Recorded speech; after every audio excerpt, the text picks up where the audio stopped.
Parmi les nombreux scénarios que Christopher Nolan écrivait dans les années 90 sans même penser pouvoir les réaliser un jour, il y a cette histoire inspirée d'une de ses expériences. Une traversée entre l'Angleterre et Dunkerque en voilier sous un ciel orageux. À partir de là, lui est venue l'idée et l'envie de réaliser un film de guerre à Dunkerque. 20 ans plus tard, quand Nolan est devenu l'un des réalisateurs les plus puissants et respectés d'Hollywood, il va se repencher, du coup en 2015, sur cette idée de faire un film de guerre. Dunkerque le fascine toujours autant et il a plein d'idées, notamment celle de faire un film pas du tout écrit et complètement basé sur l'improvisation, ce qui aurait été un enfer de production et probablement même un enfer artistique tout court. Il abandonne finalement l'idée et il va quand même écrire une trame narrative précise, qui va quand même être beaucoup plus directe et beaucoup plus concise que le sont majoritairement les films de Nolan.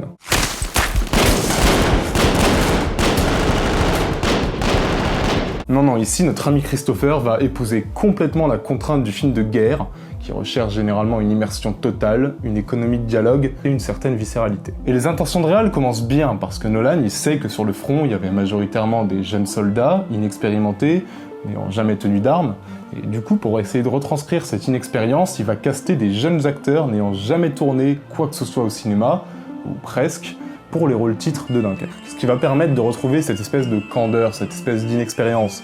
Moi, c'est une idée que je trouve vraiment intéressante. C'est toi, c'est One of ours, George. Bon, après, évidemment, on va quand même retrouver les célèbres acteurs de Nolan, comme Michael Caine ou Tom Hardy, mais plus discrets en fait, sous forme de caméo. Et il y a aussi le chanteur de One Direction. Alors Nolan jure ne pas savoir qui était ce gars avant de l'embaucher parmi une centaine d'autres profils qui ont concouru au casting, ce qui ressemble beaucoup plus à une légende d'Hollywood, un peu marketing, un peu mise en scène, plutôt qu'à une réalité de production, mais bon, bref. On est sur un sacré tournage qui s'étale du 23 mai au 2 septembre 2016, dans pas mal de pays différents, notamment la France et Dunkerque, où Nolan va tourner pendant un mois, ce qui va d'ailleurs être un événement de fou furieux, un peu comme Mission Impossible 5 quand il tourne à Paris, puisque je me souviens, j'étais chargé de prod sur un petit film à l'époque, et je peux vous jurer que 75% des intermittents n'étaient pas dispo parce que je tourne avec Christopher Nolan. No French. English only past this point. Bref, Nolan va aussi tourner au Royaume-Uni, aux Pays-Bas, en Amérique, avec des sacrés moyens. En fait, Nolan, il veut des vrais bateaux, des vrais avions, des vraies explosions, ce qui est un choix artistique qu'on ne peut que cautionner, mais bon, après, tout ça, ça a un coût. Un bon gros 130 millions de dollars pour l'ensemble. Après, vous inquiétez pas, le marketing de Dunkerque étant super bien huilé, puisqu'on va le vendre comme un blockbuster plutôt qu'un film de guerre, et de toute façon, le nom de Nolan suffit largement, le film va ramener près de 550 millions de dollars au box-office. Et plus important encore, les critiques vont être hyper enthousiastes. Et on les comprend, parce que Dunkerque fait preuve d'une grande intelligence dès son ouverture, et cette troupe qui se fait tirer dessus par un ennemi invisible, quasi surnaturel.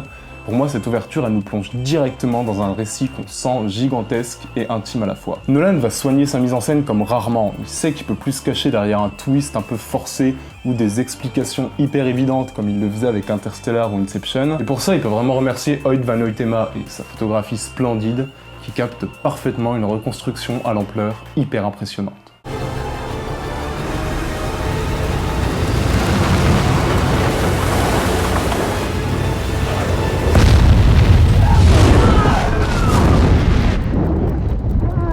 Dunkerque, c'est un peu Nolan qui se pose un énorme défi, celui de faire primer la mise en scène et le visuel à l'explicatif, et de faire d'un film de guerre un film de survie. Et le problème, c'est que Nolan, c'est un réalisateur qui aimerait qu'on s'exclame qu'il est génial à chaque plan. Dunkerque, il est impressionnant, il est gigantesque, mais je trouve que ce gigantisme, il nuit à la viscéralité, à la brutalité du récit. En sens, pour moi, Dunkerque, c'est un excellent film de guerre, et un film de survie très formaté et très hollywoodien. C'est dommage, parce qu'on sent que c'est vraiment la survie qui intéresse Nolan, mais ça, c'est pas compatible avec toutes les contraintes hollywoodiennes, en fait. On sent où Nolan veut nous amener, on sent les idées qu'il a, on sent la viscéralité qu'il aimerait transmettre. Mais le truc, c'est qu'il cède tellement au grand spectacle en permanence que cette brutalité, elle est inexistante. Tellement il préfère juste, finalement, nous en mettre plein les yeux. We shall fight on the beaches. We shall fight on the landing grounds. We shall fight in the fields and in the streets. We shall fight in the hills. We shall never surrender. Bon, ça, c'est un peu mon reproche à Dunkerque. Mais attends, Dunkerque, ça reste un énorme bol d'air frais. Il a vraiment des partis pris que je trouve d'une grande maturité. C'est vraiment un spectacle très dense dont on ressort épuisé Et où Nolan nous prouve qu'il est un grand metteur en scène en fait, qui a juste du mal un peu à choisir son camp entre grand spectacle hollywoodien et intime, dramatique et tragique. Mais vraiment, si tous les blockbusters étaient comme Dunkerque, je signe. Quoi qu'il en soit, Nolan s'est évidemment inspiré de chefs-d'œuvre du genre, des films qu'il cite explicitement comme référence, c'est les mêmes, en mieux.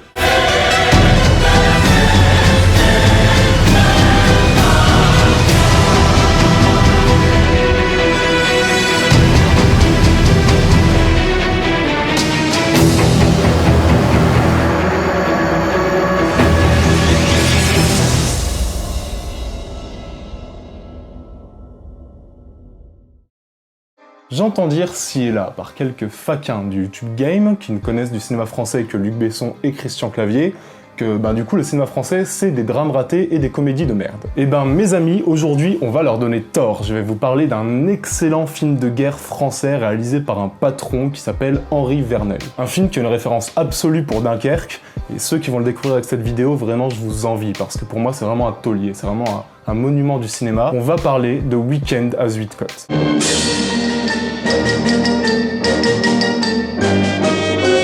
Alors le film va suivre une bande de soldats qui est menée par Jean-Paul Belmondo, qui se retrouvent à Dunkerque sous les bombes allemandes et qui ont raté leur évacuation pour rejoindre l'Angleterre. C'est vraiment une bande de potes qui vont essayer de survivre en plein chaos et qui vont rencontrer des situations et des personnages assez hallucinants durant leur épopée. Où allez-vous? Dans les dunes, retrouver les copains. Eh bien, vous ne voulez plus embarquer? Ah ben, je veux bien. Capitaine Clark m'a donné un laissez-passer, mais je peux pas passer, c'est tout. Concrètement, ce film il raconte la même histoire que Dunkerque. Mais contrairement à Nolan, Verneuil va éviter tout ce qui peut compliquer son récit, va oublier l'idée de sous-intrigue, de narration un peu éclatée dans le temps, pour livrer un film de guerre direct, brutal et profondément marquant. Quand je parlais d'épopée, c'était vraiment voulu. Verneuil va vraiment transformer Belmondo en une sorte d'Ulysse, qui va errer dans des paysages désolés, qui assiste à l'absurdité de la guerre sans pouvoir y faire grand-chose, parce qu'il est complètement détaché, parce qu'il prend ça limite à la dérision, parce que finalement c'est juste un homme au milieu des bombes.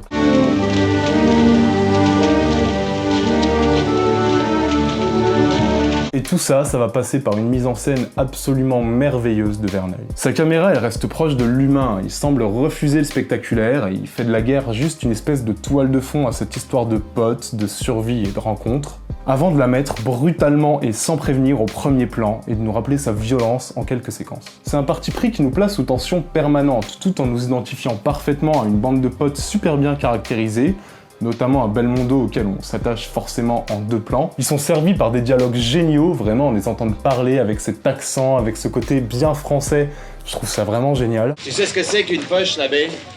Eh ben on est dans une poche.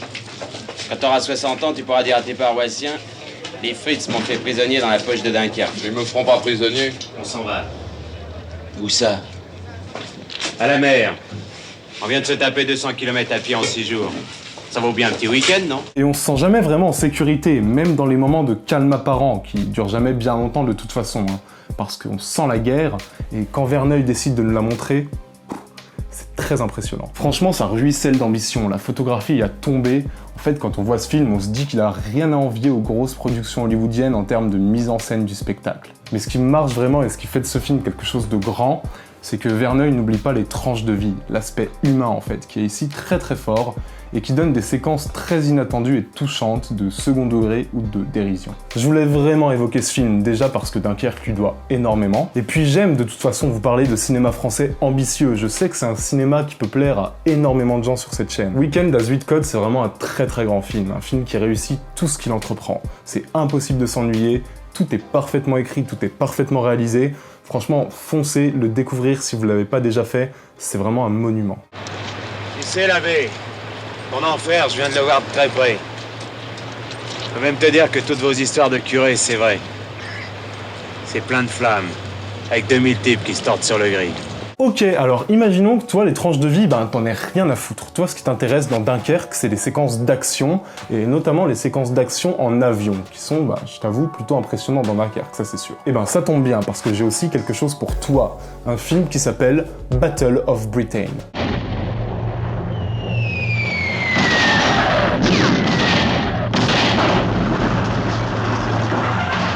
Battle of Britain se passe lui aussi en 1940 et il adopte lui aussi le point de vue des Britanniques face à l'armée allemande. On va suivre le bombardement de Londres et la contre-attaque anglaise qui tente d'atteindre Berlin pour riposter. Donc tout se passe dans les airs et croyez-moi, ça va être visuellement complètement fou. Le film a une trame narrative, mais son histoire en fait elle est réduite au strict minimum pour privilégier l'écriture de la mise en scène. Parce qu'à travers l'histoire de ces aviateurs, on sent que le réalisateur vraiment il est fasciné par l'idée de faire des reconstitutions des grandes batailles de la Seconde Guerre mondiale.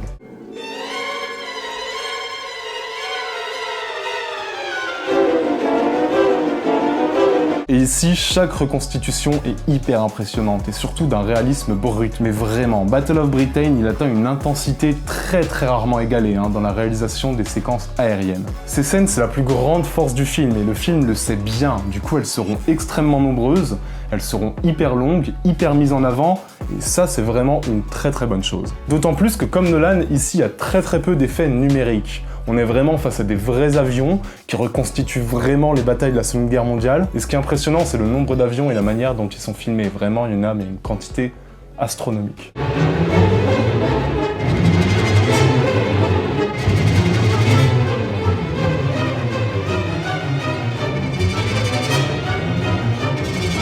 Bon, dans les films à grand spectacle comme celui-ci, les acteurs se doivent d'être immédiatement charismatiques. Et les personnages doivent chacun être identifiables. Mais voilà, on sait que les personnages vont pas être vraiment développés, c'est pas le sujet.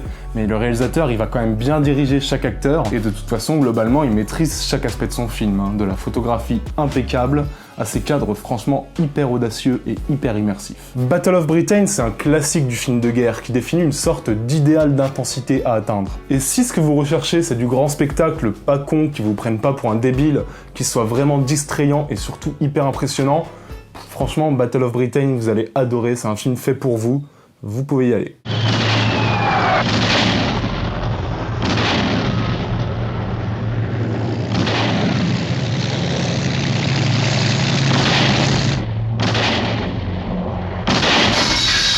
Ok, alors pour le troisième film de cette 12 vidéos sur Dunkerque, on va parler de Dunkerque.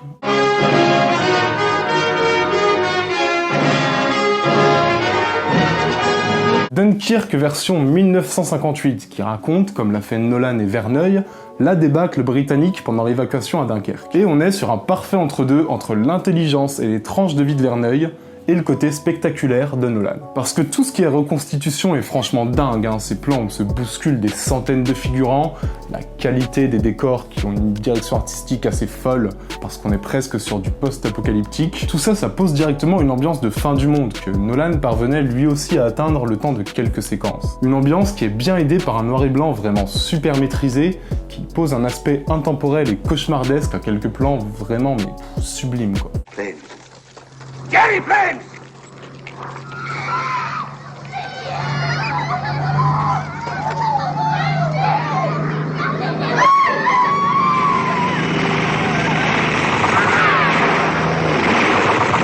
C'est un film parfaitement rythmé où on sent l'urgence de chaque soldat britannique piégé sous les bombardements allemands. Ah oui, par contre, soldats britanniques, parce que les soldats français, dans ce film comme dans la version de Nolan, on s'en fout un peu. Mais à part ça, ce qui est quand même une petite faute historique assez grande, on s'attache immédiatement aux personnages parce que la situation est tellement bien retranscrite quoi. On sent vraiment leur peur panique, on sent la désorganisation du système. Tout ça c'est vraiment bien filmé et on a envie qu'ils s'en sortent en fait, on les aime immédiatement. Et le film nous aide bien à nous attacher par quelques séquences très belles qui les caractérisent parfaitement sans tomber dans la non-subtilité dégueulasse ou dans le larmoyant à l'extrême.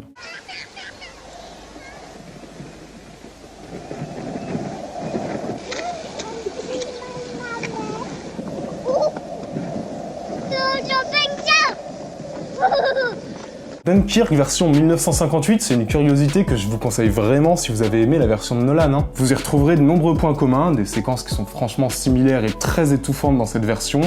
Vraiment, c'est un très bon film et c'est à voir. Je trouve qu'on l'a un peu trop oublié par rapport à d'autres films de guerre, alors qu'il est vraiment sublime et qu'il a des super atouts.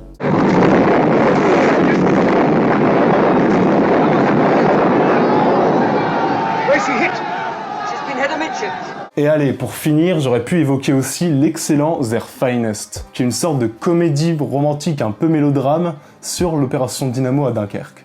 Je sais que ça peut surprendre. En fait, on va suivre une équipe de tournage qui essaye de tourner un film de propagande sur Dunkerque pour faire croire aux Britanniques que l'évacuation s'est bien passée, que les Allemands perdent du terrain. Et je trouve que le concept est génial et le film est extrêmement bien écrit.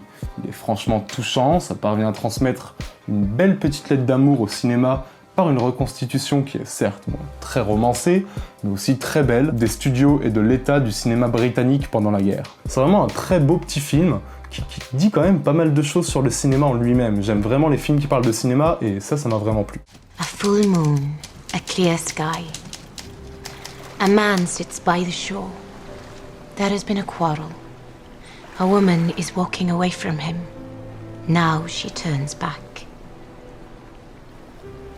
Voilà, j'espère que cette vidéo vous aura plu. Comme d'habitude, vous connaissez, c'est vous qui choisissez le film dont on va parler pour la prochaine vidéo. Et je vous propose Titanic en moins bien ou alors Gremlins en moins bien.